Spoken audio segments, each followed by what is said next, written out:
Hi, and welcome back to online dance lessons for students and teachers. I'm Nicole, and today we're going to do a brief history of tap dance. Obviously, I cannot encapsulate all of the history of tap in, one video, nor am I trying to even come close to doing that. The way that I have this set up is in the same format that I would go about teaching students. So these are going to be short, little bite-sized pieces of history or anatomy or whatever the lesson might be that week, and then we'll just kind of add on each week. So for right now, we're going to start with the earliest accounts of tap, and throughout the year, we're going to learn about a bunch of different tap dancers and how tap evolved.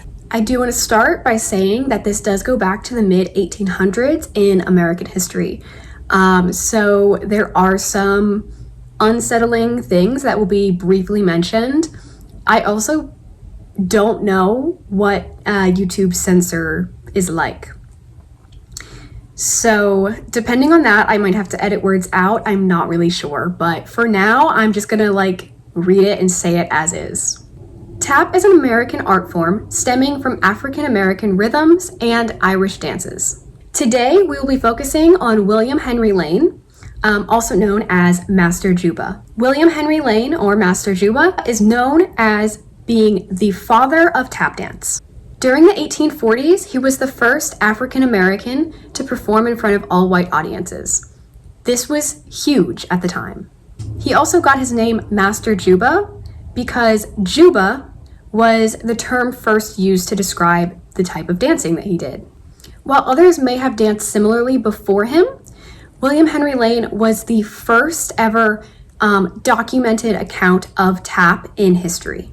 This account is actually described in writing, and it describes him dancing in a dance hall, which kind of would have been similar to a bar or a social gathering space. The one specifically mentioned would have been for slaves and indentured servants. Due to slavery, only white people were allowed to enter established bars or other communal spaces. There were, however, a few spaces where slaves and indentured servants could actually meet up to dance and socialize. Keep in mind that at the time, Irish immigrants were also discriminated against and often worked as indentured servants. It is believed that these spaces where both African Americans and Irish immigrants were able to come together is actually what gave way to tap dance as we know it today, having both Irish and African roots. I do want to point out that the rhythms used in tap are West African by nature. Those aren't really credited much to the Irish side of things. However, obviously Irish culture and their social dances that they brought along with them did play a role in, tap being all that it is today. Tap dancing in the 1840s looked very different from what we know it as today. They couldn't go out and just buy tap shoes. Tap shoes weren't a thing. Tap wasn't even a thing yet. Tapping their feet and using other forms of body percussion were used as a way to express themselves and communicate with one another, especially after drums were banned. It also acted as a way to preserve a lot of these African rhythms that they had used on the drums before the drums were banned. Early forms of tap dancing would have been used in minstrel shows or minstrelsy. I'm not going to be discussing all of that history because that has a very long and very nuanced history. If you're interested in looking into that, go for it. But I just wanted to point out that it was used primarily in minstrel shows. And minstrel shows, for those of you who might not be familiar with the term, often, usually almost always, were performed in blackface. So obviously, nowadays, very controversial. At the time, not so much.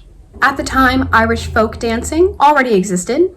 However, Master Juba combined African rhythms with steps from Irish folk dance and created what is known as tap.